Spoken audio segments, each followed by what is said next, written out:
Bom dia, minha galerinha do bem, galerinha do nono ano. Estamos de volta para mais uma aula de história e hoje nós temos uma aula de um conteúdo espetacular.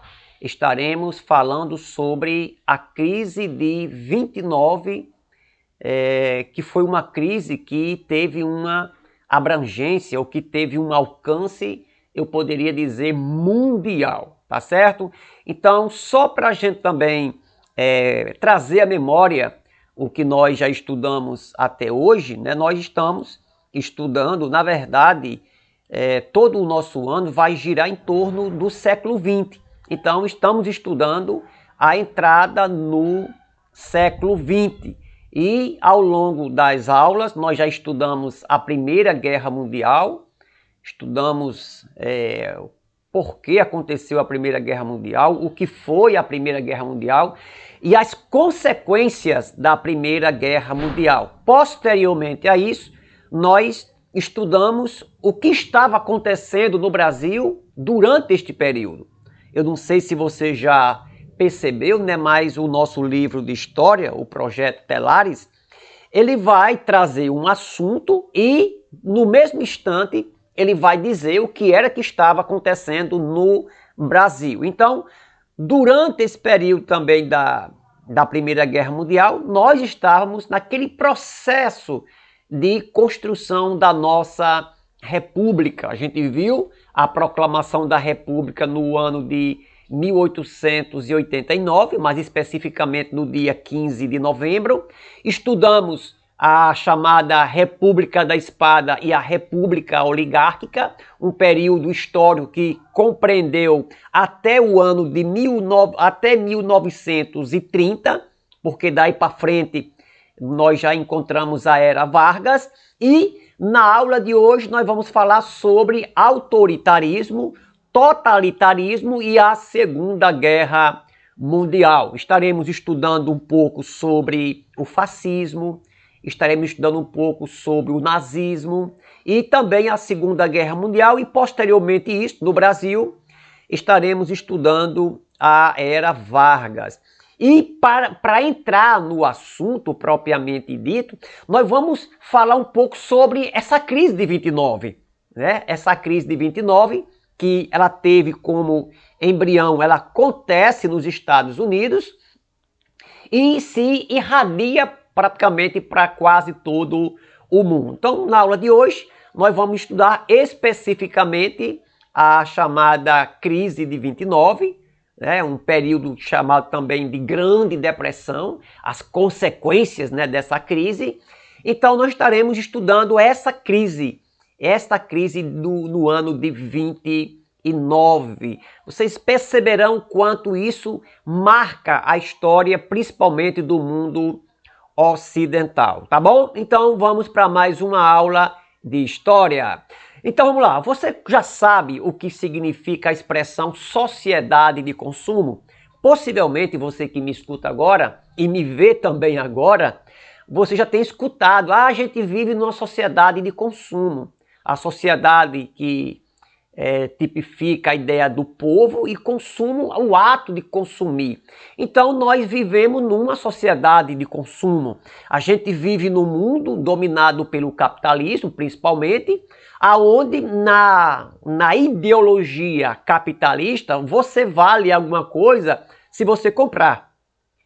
Se você for um comprador. Então, nesse mundo capitalista, nesse sistema econômico baseado no lucro, na lei da oferta e da procura, onde a tendência é tudo aquilo que seja fabricado se torne uma mercadoria porque vai para um mercado, para ser comprado, para ser adquirido. E quem vende o produto tem intenção no lucro. Então, vivemos numa sociedade extremamente consumista. Esse consumismo, ele é muitas vezes, digamos assim, aumentado já para o lado do consumismo. Consumir, todo mundo consome. Agora, consumismo é o ato, é o fenômeno, é o ato desenfreado de comprar, de possuir. E é justamente isso que a gente está vivendo hoje. Aí você começa a pensar assim, ah pastor, agora eu entendo porque é que na televisão lá no meu YouTube, quando eu vou assistir um vídeo, de repente aquele vídeo para, aquela música para, aquele filme para, aquele programa para, e de repente entra uma propaganda. É justamente isso, né? O foco do capitalismo é fazer propaganda para que você venha comprar, para que você se torne um comprador. E se você não tiver dinheiro, se lixe. Você vai adquirir de qualquer maneira para comprar. É por isso que quando você assiste um jogo de futebol, aí o camarada chuta uma bola e a bola vai bem para longe.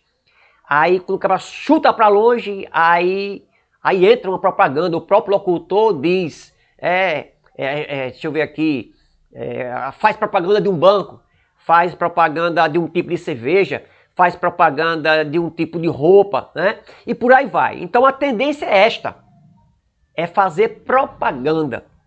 Você liga a sua televisão, é do mesmo jeito. Oh, é só você olhar hoje o que é que tem no TikTok, principalmente a propaganda de diversas coisas, né? No Kuwait e tantas outras mídias sociais, o quanto a ideia é de você comprar. Então, existiu, né? E tem uma expressão muito comum, já foi bem mais lógico, né?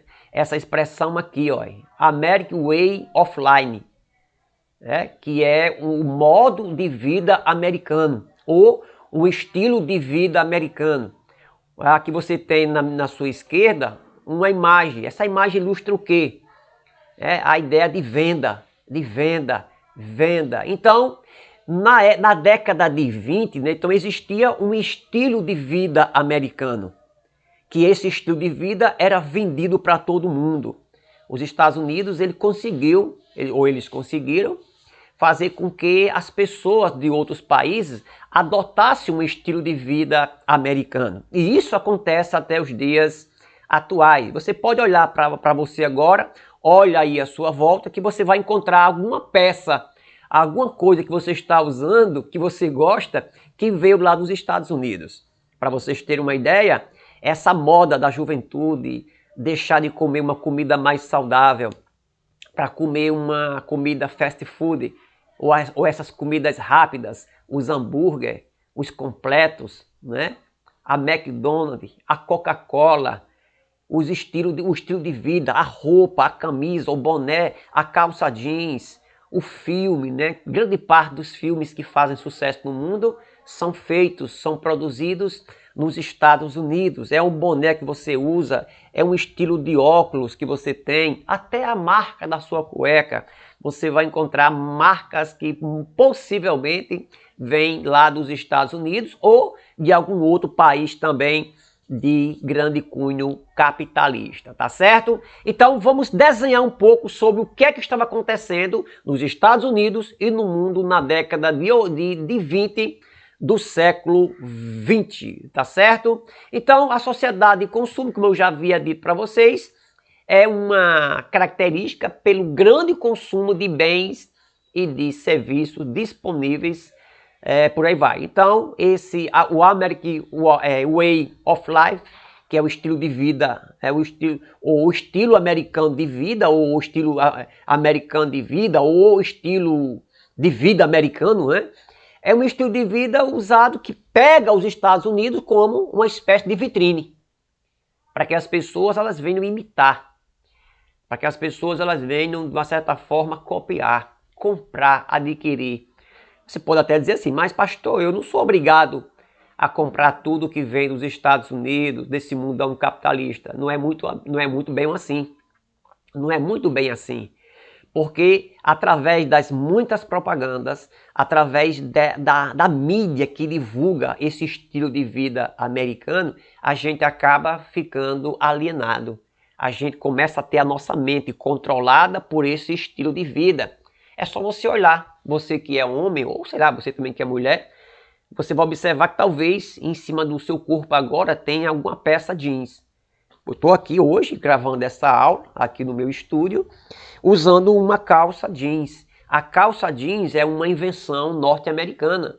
A calça jeans é para ser usada num ambiente bem mais frio do que o Brasil, que é um país quente. Lá a calça jeans, ela cai muito bem, por sinal, mas é uma calça quente. Inclusive, se você for mulher, você vai observar, se você for a sua ginecologista, ela vai dizer que alguns probleminhas que a mulher muitas vezes ela acaba desenvolvendo nas suas partes íntimas é por causa dos jeans, que é muito quente. Então, por que é que a gente usa um jeans que é para ser usado numa cultura, numa sociedade, num clima quente, frio, e a gente usa num clima quente? É porque a gente quer copiar o modo de vida americano, ou o modo de vida norte-americano. Vamos embora. Para alguns, a sociedade de consumo possibilita o acesso aos produtos, sendo resultado do desenvolvimento. Olha aí o porém. Uma das críticas sobre isso é que os consumidores finais seriam considerados uma massa, perdendo seu caráter individual. Tá certo? Como eu acabei de falar há pouco tempo atrás. A gente acaba perdendo até a nossa própria identidade. Nós somos brasileiros, a nossa língua é portuguesa. Mas você não sabe a quantidade de palavras que você usa no seu dia a dia, que são expressões inglesas, e você nem sabe disso. A gente quer dar um adeuzinho para uma pessoa, a gente vai usar expressões que muitas vezes é até inglesa. A gente vai comprar um simples chiclete, aí a gente pede logo um Big Big, apesar que hoje não está fazendo esse sucesso todo. O chiclete Big Big é uma expressão inglesa. Né? É uma expressão inglesa. Eu gosto muito até de uma historinha que um matuto, né, um nordestino, chegou numa loja na cidade grande e ele foi perguntar o preço de algumas coisas para adquirir, para comprar. Ele chegou assim, olhou, viu um tênis muito bonito, pegou o tênis, aí olhou assim, eu vou levar esse tênis. Esse tênis ele é muito bonito. Esse tênis ali, ó, daquela marca Nike. Aí a mulher muito bem vestida disse, não senhor, a expressão não é Nike, a expressão é Nike. Ele ficou meio assim, mas deixou passar. Olhou assim, viu uma sandália muito bonita e disse, eu vou levar aquelas apragatas ali. Aquelas apragatas ali, o que a mulher disse, não, aquelas apragatas ali. Qual? Aquelas apragatas. Não, eu vou levar essas apragatas aqui da marca. Aí olhou assim, aí tinha, deixa eu ver se eu lembro aqui, Ride. Aí a mulher disse, não senhor, o nome é Raider. Ele disse, pois é, o nome é Raider. Ele olhou para um canto e para outro, aí olhou assim numa vitrine e viu uma revista, talvez a maior revista, uma das mais conhecidas mundialmente, que é a revista Time. Ele disse, aquela revista ali, a revista Time. A mulher disse, não senhor, o nome da revista é Time. Aí ele ficou meio intrigado, olhou assim, viu lá uma vitrine com os doces, com algumas balas e viu aquele famoso chiclete que vem em tabletes, né? O famoso Trident. Ele olhou assim e disse, aquele tridente ali de canela, eu quero levar um. Aí a mulher disse, não é tridente, é Trident. Se é. Aí juntou lá as coisas, ele com muita sede, olhou assim e disse, eu queria levar também logo para me tomar logo aquilo, que eu estou morrendo de sede, aquele refrigerante. Ele olhou assim e disse, qual? Ele olhou assim e disse, aquele Sprite. Aí a mulher corrigiu, disse, não é Sprite, é Sprite. Aí ele olhou assim para o lado e para outro, ficou encabulado. A mulher começou a fazer a conta dele. Aí disse, o senhor quer uma nota fiscal? Ele disse, pode fazer. Aí ela disse, eu preciso do seu nome. Como é o nome do senhor? Ele olhou assim para um canto para o outro e disse, olha, eu pensei que meu nome era Chico, mas bota aí, Chaico. Então, só para vocês verem o quanto o mundo, né, o mundo inglês, o mundo norte-americano, o idioma, o inglês, ele tem atingido praticamente todas as culturas, né? Então, será que de fato a gente hoje não está perdendo o nosso caráter individual? Será que hoje a gente não está sendo manipulado? Será que a gente hoje não está levando, muitas vezes, pelo modo de vida que é influenciado, de uma cultura que está sendo implantada e já faz muitos anos no Brasil, Será que a gente não perde um pouco o nosso caráter individual? Será que a gente não está comprando aquilo que não deve?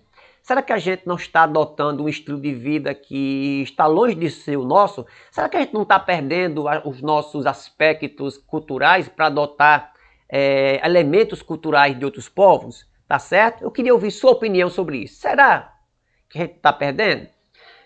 Como o consumo consciente pode interferir em sua vida, né? Como o consumo consciente pode interferir na sua vida, que é o que na verdade nós precisamos, é de um consumo consciente. Pastor, o que é que o senhor quer dizer com isso? Eu quero dizer com isso que antigamente o nosso celular, ele era usado até o final. O celular começava, que hoje em dia não tem mais celular praticamente com teclas, mas antigamente a gente usava o celular e as teclas, de tanta gente apertar, elas raspavam os números e ficavam todas iguais. Você usava o celular, mesmo que as teclas elas ficassem desaparecidas, os números. O celular, ele acabava uma bateria, a gente comprava uma outra bateria e colocava. O celular quebrava de lado, o cara amarrava aqui uma fita, colocava um durex e a gente usava o coitado do celularzinho até ele dizer chega. Hoje a gente está usando um celular bom, perfeito, legal, tudo. Quando a gente sabe que foi lançado um novo modelo, aí a gente logo começa a criar motivos para a gente pegar o que é nosso, ou a gente vender, ou colocar lá ali de escanteio e comprar um novo. Parece que a gente não quer mais usar as coisas. É tanto que hoje em dia o nosso lixo é chamado até de luxo. Você vê muita coisa boa no lixo, mas porque aquilo não é novo, aquilo não é moderno, aquilo não é atual, então eu vou descartar. Talvez você que esteja agora me vendo, você já fez uma maldade com o coitadinho do seu irmão mais novo ou a sua irmã mais nova. Você estava doida para sua mãe, seu pai ou seu responsável comprar um celular lançamento para você. Aí você chegou para sua mãe, para seu pai e disse assim: painho, eu estava aqui pensando no meu irmãozinho, esse mais novo, ou a minha irmãzinha, essa mais nova. Eu estava pensando, essa coitadinha não tem um celular, ele não tem um celular. Eu estava pensando assim, esse meu celular ainda está bonzinho. Aí eu pego esse meu celular, passo para ele, passo para ela e o senhor compra um zeradinho para mim. Então é só uma das coisinhas que a gente nota que a gente precisa ter muita consciência no tipo e no grau de consumo de cada um de nós, tá certo? Então, já pensou no poder de influência das propagandas? Quantos anúncios aparecem para você enquanto você está conectado? Vamos estudar o contexto dos Estados Unidos nos anos 20 e o incentivo ao consumo pós Primeira Guerra Mundial e como essas mudanças ou mudança desse período ecoam em nossa realidade. Aqui nós temos um dos locais, fica até em Nova York, é o Times Square em Nova York, que é uma das...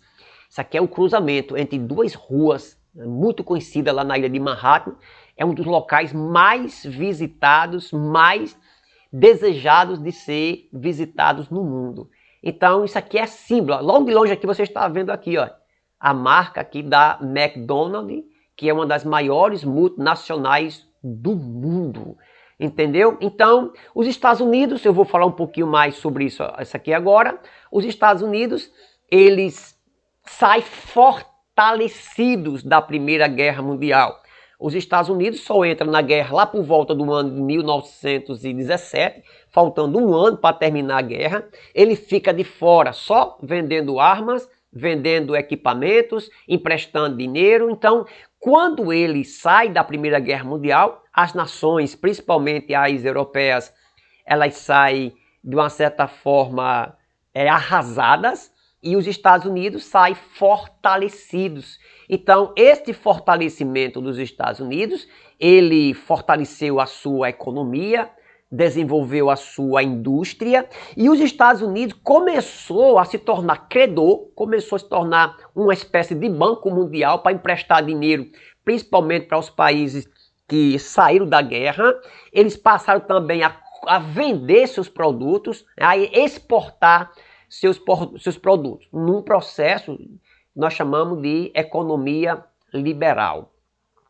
que é aquela economia onde o governo norte-americano ele é como se ele cruzasse os braços e deixasse a economia se autogerenciar. Aonde você estudar, que você falar um pouco, ouvir falar sobre liberalismo econômico, traz justamente a ideia do Estado ele tirar a mão da economia, é como se a própria economia ela tivesse uma mão invisível, que a lei da oferta e da procura, a própria concorrência ali, a economia ela vai se equilibrando, que é contrário do que acontece num país socialista, onde é o governo quem banca, é quem exige, é quem cobra, é quem controla preço, é quem controla crédito, é quem controla tudo, né?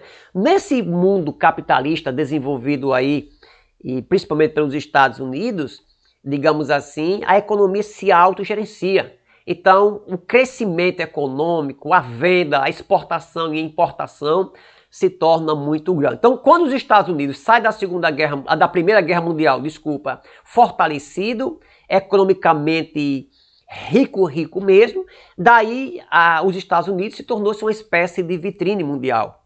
Eu coloquei até aqui embaixo, ó, entre os anos de 1865 a 1915, entraram lá nos Estados Unidos cerca de 25 milhões de pessoas.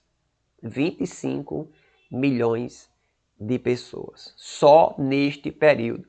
As pessoas olhando para os Estados Unidos como se fosse um Eldorado, como se fosse um verdadeiro paraíso, tá certo? Aí vamos ver alguns contrastes que começou a aparecer, né? Lá nos Estados Unidos, com esse grande crescimento econômico, com esse grande crescimento industrial, um país rico depois da Primeira Guerra Mundial. Então começaram a aparecer lá nos Estados Unidos greves operárias. Em que sentido, pastor? Por que aconteceu isso? Ora mais, o país ele crescia economicamente falando, crescia industrialmente, mas os trabalhadores quase que não tinham leis trabalhistas, as leis eram ainda muito restritas, as pessoas trabalhavam demais e era como se o operário não botasse, digamos assim, a mão na grande riqueza que a indústria estava gerando no país. Então daí começou a aparecer. Era como se, e acontece até isso hoje, o capitalismo, ele é para todo mundo, mas nem todo mundo é para o capitalismo. Os capitalistas, eles enricam à custa do trabalho forçado, muitas vezes, dos operários. No ano de 1919, aconteceu lá nos Estados Unidos a Lei Seca, que foi a proibição e comercialização de bebidas alcoólicas. Aí daí vai aparecer, né, a ação dos gangsters, né, principalmente o de Al Capone, eu vou falar um pouquinho dele mais na frente. O camarada ganhou muito dinheiro vendendo bebida. Como existia uma lei que era proibida, era uma lei chamada Lei Seca. Era uma lei que proibia a venda de bebidas alcoólicas. Então ele contrabandeava essas bebidas, então ganhou muito dinheiro, tanto com a venda de bebida, com aliciamento, a ideia de prostituição e outras coisas, né? Também naquele mesmo período veio uma perseguição terrível da população negra e imigrantes, né? Isso aqui foi uma coisa bastante vista. Até hoje, lá nos Estados Unidos, apesar de ser um país extremamente moderno, mas até hoje a perseguição, o preconceito em relação aos negros ainda é muito grande e ainda preconceito em relação aos imigrantes, tá certo? E aí volta as ações de um grupo extremista, de um grupo radical chamado de Ku Klux Klan, né? Que parece a nossa expressãozinha de sorriso nas nossas redes sociais, nas nossas conversas no WhatsApp e no Message ou no Instagram de um modo geral, né? É a ideia do KKK. Então o KKK lá nos Estados Unidos, quando você pronuncia isso, pode ser um perigo. São grupos extremistas de supremacia branca que são extremamente violentos, que eles fazem atentados, cometem violência para com os imigrantes e também para aqueles que são negros. Então veja que os Estados Unidos, vivendo em meio a essa efervescência econômica, também tinha uma espécie de câncer por trás, uma espécie de graves problemas por trás, né? Como já havia aqui citado alguns. Está aqui a foto, duas fotos. Primeira foto aí de uma cerimônia do Ku Klux Klan em Chicago, por volta aí do ano de 1920, mas ainda hoje esse grupo ele atua. São grupos extremistas, inclusive eles se comportam dessa maneira aí para fazer as suas presepadas. E aí temos também o Al Capone, né? Um dos maiores gangsters, ele comandava a máfia americana, né? Já foi considerado um dos homens mais procurados do mundo, tá bom? Aí vamos falar mais um pouquinho sobre esse estilo de vida americano, né? Expansão da publicidade, trazendo a ideia que vamos vender o nosso estilo de vida. Na época não tinha internet, não tinha as redes sociais, não tinha, a televisão já existia, mas o principal meio, né, de difundir o estilo de vida americano para o mundo foi através do cinema e revistas de grande circulação. Então, estes dois meios, os cinemas, os filmes e revistas, eles foram responsáveis por divulgar esse estilo de vida americano na roupa, né? Então, eles mostravam isso através do cinema. Até hoje, você assiste determinados filmes e de repente acontece uma briga. Vamos até citar aqui, sei lá, um filme aí dos super-heróis, né? Dos Vingadores, do Batman, da Mulher Maravilha, do Hulk, do Capitão América. Você vê algumas brigas deles com aqueles inimigos. Muitas vezes um daqueles heróis pegam aqueles inimigos e joga lá numa parede, numa rua, e o camarada cai e morre eletrocutado numa placa da Coca-Cola, e ali tá lá a foto da marca lá por trás, né? Então assim, eles fazem isso. Então o cinema serviu para difundir o estilo de vida americano, na música que eles escutavam, no tipo de filme, no tipo de roupa, nos tipos de comida, carro, eletrodoméstico. Então tudo foi difundido, né? Tudo isso foi através do cinema e da revista. Tinha o rádio, mas não tinha uma abrangência tão grande como o cinema, né? Então hoje, para vocês terem uma ideia, um dos filmes mais conhecidos, talvez um dos filmes de maior bilheteria de todos os tempos, tivemos o Avatar e tivemos também o próprio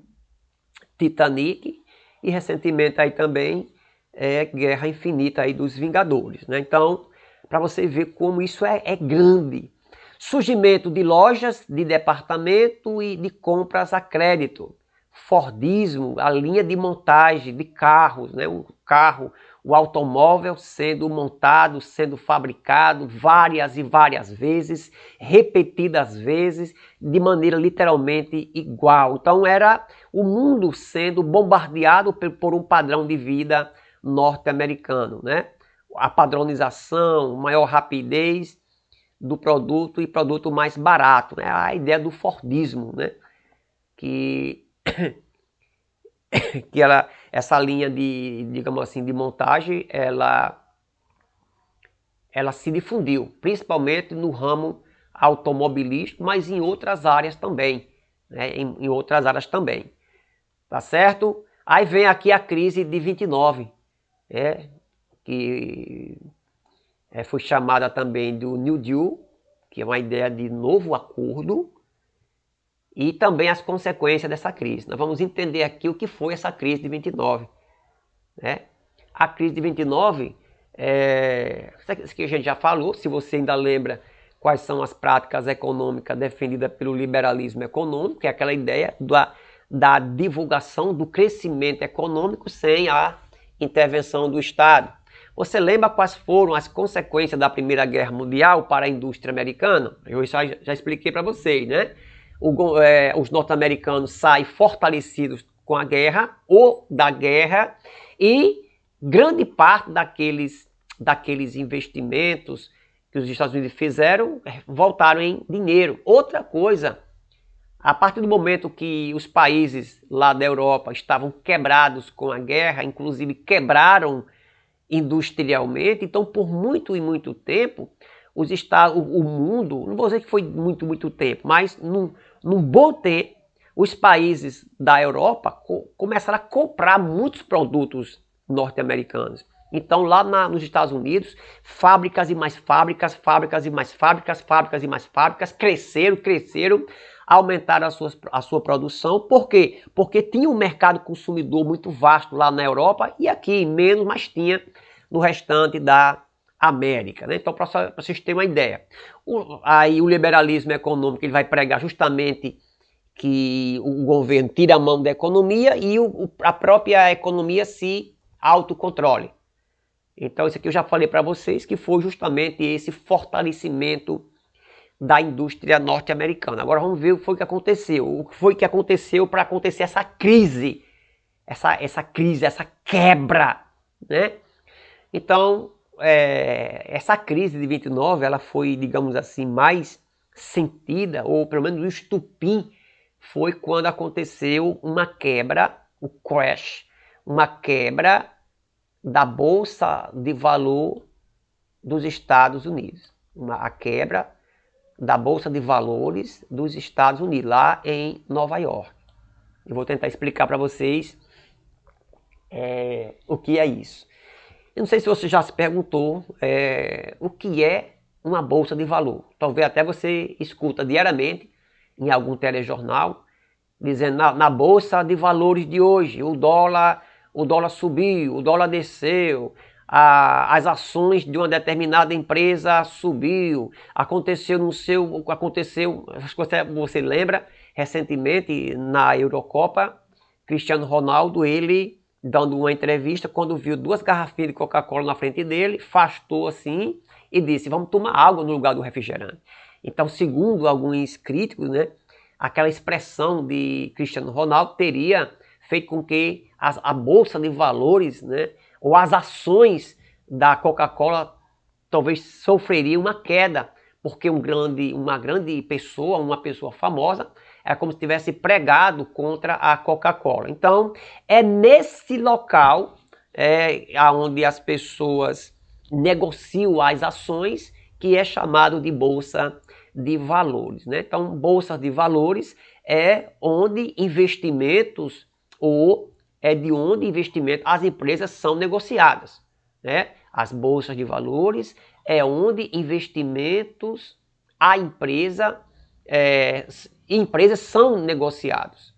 As empresas procuram assim garantir capital, enquanto os investidores procuram adquirir lucro. Deixa eu ver se eu troco para vocês aqui a miúde, né? Então, a Bolsa de Valores é um local onde eu tenho uma empresa e a minha empresa, eu não coloco a minha empresa lá. Lógico que eu não vou pegar a minha empresa de calçado e vou levar lá para a Bolsa de Valores, mas eu pego as minhas ações, que são documentos, que são como se fosse dinheiro, eu posso dizer como se fosse dinheiro, ações. É como se fosse cheques, é como se fosse, no nome é esse mesmo, é ações. Eu coloco lá as minhas ações da minha empresa e coloco lá, ela fica lá sendo negociada, compradas, vendidas. Então essas ações elas vão se valorizando. Então é aí onde muitas vezes uma empresa ela pode enriquecer de um dia para outro, ou ela pode se tornar ainda muito mais rica de um dia para outro, como também, dependendo do termômetro econômico mundial, ela pode também quebrar de um dia para outro, né? Então, deixa eu explicar para vocês o que aconteceu nesse ano de 29. Essa crise de 29 foi uma quebra na Bolsa de Valores lá dos Estados Unidos. Empresas e mais empresas, né, de indústria lá, estavam lá com as suas ações crescendo bem, se mantendo bem. Algo que foi que aconteceu? Os Estados Unidos fabricando muita coisa, produzindo muitos produtos industriais. Os países lá da Europa voltaram a se organizar, voltaram a produzir o que antes comprava dos Estados Unidos.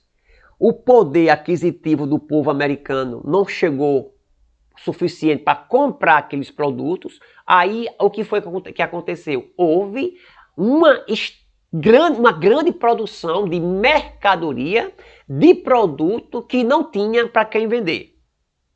De novo, a crise de 29, ela se deu a partir do momento de uma superprodução de produtos industrializados, que não tinha para quem vender. Então, se não tinha para quem vender, o preço daqueles produtos caíram, as empresas que tinham feito altos investimentos para aumentar sua produção, essas empresas, quando chegou o período de pagar suas despesas, de pagar suas dívidas, não tinham dinheiro. Então, milhares e milhares de empresas faliram. E aí, essa falência dessas empresas quebraram as ações dessas devidas empresas na Bolsa de Valor, e quem investiu nessa Bolsa de Valores acabou também se arrebentando. Então, a crise de 29 praticamente foi isso que aconteceu, né? Então, só para a gente revisar, temos aqui uma foto de uma Bolsa de valores, nós dizendo,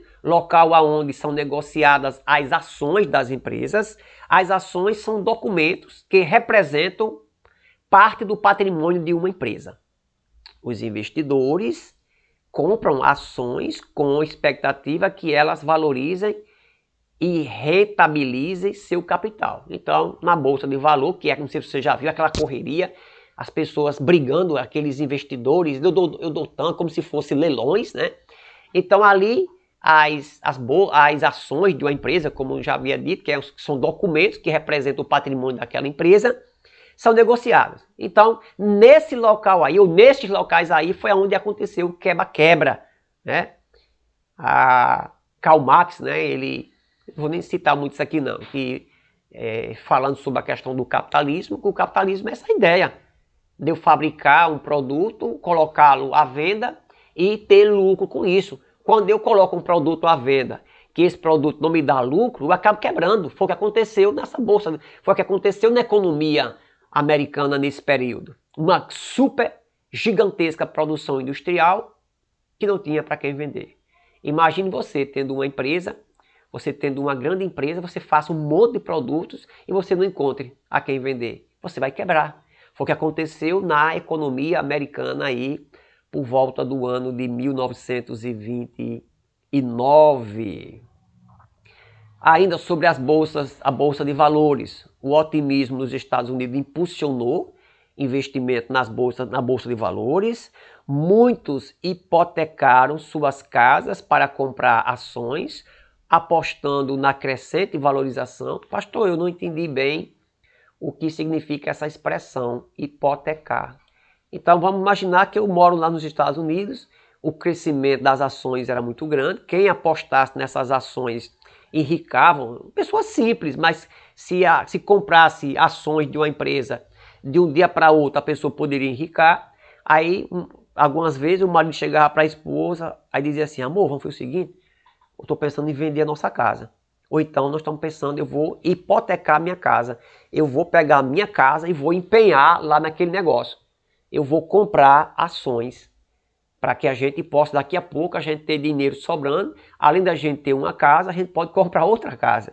Aí muita gente fez isso, hipotecar as suas casas. É tipo assim, afiançar as suas casas, colocar a sua casa lá, envolver a sua casa nesse negócio. E aí aconteceu um quebra-quebra, os camaradas, muita gente nem enricou e acabou perdendo até a sua casa de moradia. Quem aplicou, só um exemplo, quem aplicou $100 em março de 1928 em ações, por exemplo, da General Electric, que é uma empresa de eletrodoméstico, né? Vendeu 1 ano e meio depois por $300. O camarada investiu $100 e dentro praticamente de 1 ano ele ganhou 300. Não tinha melhor negócio do que esse não, né? Só que ninguém contava com a quebra. Aí, veja só, era esse crescimento todinho, mas essa renda era mal distribuída. É por isso que aconteceram aquelas revoltas operárias, né? poucas empresas controlavam muitos ramos industriais, são chamados de trust. Isso aqui eu vou falar para vocês depois. Mas é quando poucas empresas elas controlam todo um ramo de um certo produto. Que os trusts era como se fosse acordos, né? É como se fosse um pequeno grupo, né? É como se algumas empresas elas se fundissem, elas se agregassem para controlar. Tipo assim, aqui tem um ramo de televisão. Então, vamos juntar aqui essas empresas que produzem televisão e vamos controlar o preço. Nós vamos vender por esse produto, vamos fazer isso aqui. Aí quebra quem não tivesse no meio desse negócio, né? No campo, o uso de máquinas aumentou a produção, causando um desequilíbrio na lei da oferta e da procura. Isso que eu já falei para vocês. Olha só, o senhor acha que estará trabalhando no ano que vem, papai, né? Então era um filho diante de uma correria tão grande, esse crescimento tão grande, o avanço na tecnologia, a máquina substituindo o homem, e tinha também essa insegurança dos próprios trabalhadores nas empresas onde exerciam o seu serviço, né?